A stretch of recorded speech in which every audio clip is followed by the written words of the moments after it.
Hello my dear friends, and welcome back to another Star Wars news update. We have so much to talk about in this video. The Acolyte, Jake Lloyd, Andor Season 2. Don't miss that one, I think you're gonna absolutely love it. Before we dive into it though my dear friends, if you've not done so already, help me get to 140,000 subscribers, hit the button down below, and also be sure to hit the notification bell to be alerted every time that I post a new video. I do this every single day. And if you want to support an independent creator like myself, the link to my Patreon is down below. But no more jibber jabber, shall we get into this thing? Let's do it. We're going to start with The Acolyte. As you guys know, ever since Season 2 was cancelled and the show was scrapped, there was an alleged plot leak for Season 2, but more than anything, the thing that's really been taking the spotlight is various cast members coming out and giving their reaction to the cancellation. Amandla Stenberg, Jodie Turner-Smith, Lee Jung-jae, Rebecca Henderson who played Vanessa Rowe, and as you can imagine, all of the aforementioned were very disappointed.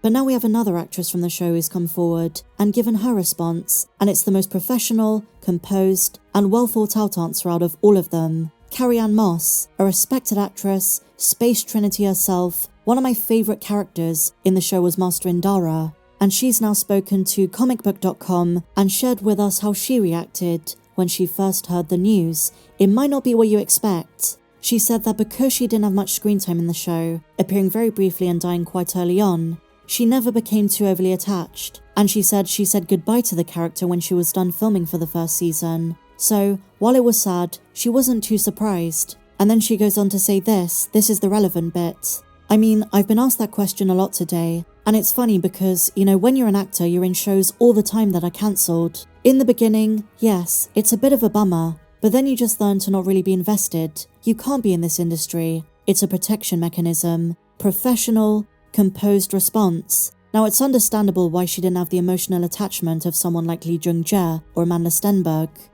She wasn't really one of the main characters. She was prominent, and one of the few intriguing ones, but she didn't play the twins, and she wasn't at the forefront of the series, mainly appearing in the first episode and then in flashbacks in episode 7. But Carrie-Anne Moss here is saying, you know, it is what it is. It comes with the territory of being an actor. Sometimes shows you're in, shows you really liked performing in, are not going to do well, not going to resonate with fans, and she confesses she's been in many shows that have been cancelled. It's just a reality of being an actor. And considering how long she's been in the industry, how well seasoned she is, she knows how to separate her personal feelings from the acting side, a protection mechanism, not just expecting a second season. In Hollywood, you're just not always entitled to that, even if you really love the role you played.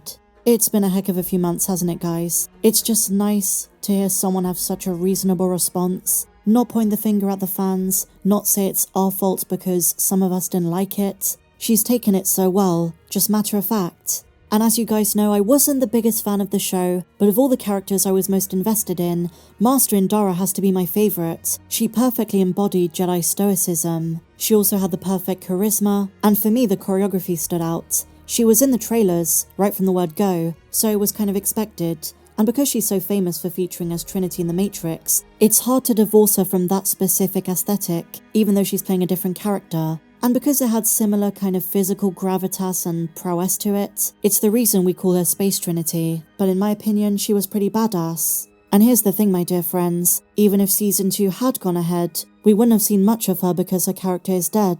Unless like in episode 7 they were going to do another flashback episode. I love Carrie-Anne Moss, she's great. And remember guys, Master Indara is going to feature in one of the upcoming prequel books. So if Acolyte's prequel novels are your cup of tea, you're going to read more about her in the book Wayseeker, coming in 2025. But moving on my dear friends, we have a major update for Jake Lloyd, young Anakin in The Phantom Menace. Earlier in 2024 his mother did provide a very sad update, but now he's been seen for the first time in over a year. But the context and the setting makes me mad. As we know, he's been dealing with mental health issues for a very long time. His mother's been asking for privacy. On top of that, he tragically lost his sister and was hospitalized in 2023. But at the first opportunity, TMZ and paparazzis have been jumping on the opportunity to take photos of him. For goodness sake, after all the BS he's been through, this man deserves a peaceful life. Leave him alone. It is of course great to see him healthier, out and about looking after his health. And to this extent, obviously the update is positive, but the paparazzi should not be hounding him. He's only now just getting back on his feet. And something which I reiterated on Twitter is that it's really the press that's been the problem, not the fans. It's very popular to say that because fans didn't appreciate the prequel trilogy as much as they do today, that they were the ones harassing these actors. There were obviously some horrible people, but as Jake's mother said back on March 11th, it was really the media. In recent years, fans have been very supportive of Jake, and we want to see him thrive. Also, this is the perfect opportunity to say, Annie, my goodness, you've grown.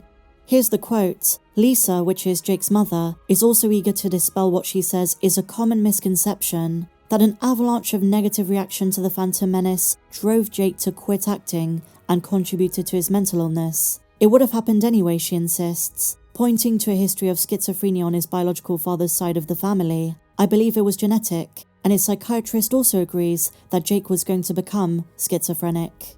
And she also recalls protecting him back in 1999. I protected him from the backlash, she says. Jake was a little kid when that came out, and he didn't really feel all that stuff because I didn't let him online. So, she's a fantastic mother, protecting her son back then, and to this day is still very much in his court, protecting him, looking out for his best interest. And did you guys know he's still a fan of Star Wars to this very day? Lisa says he's still a huge fan of the movies and the Disney Plus shows. He watched all of the episodes of Ahsoka's first season. And Lisa even gave Jake an action figure of the main character Ahsoka Tano earlier this year on his birthday. I wish Jake the very best. If he decides one day he wants to return to acting, not saying that's going to happen, but if he does, I'm hoping just like with Ahmed Best, the door is wide open for him to return. And I'm sure this time round, just like with Hayden, fans are going to be a lot more supportive than back during the late 90s and early 2000s. He deserves the best in life. And even though the circumstances of these new photos is kind of scummy, it's good to see him doing better.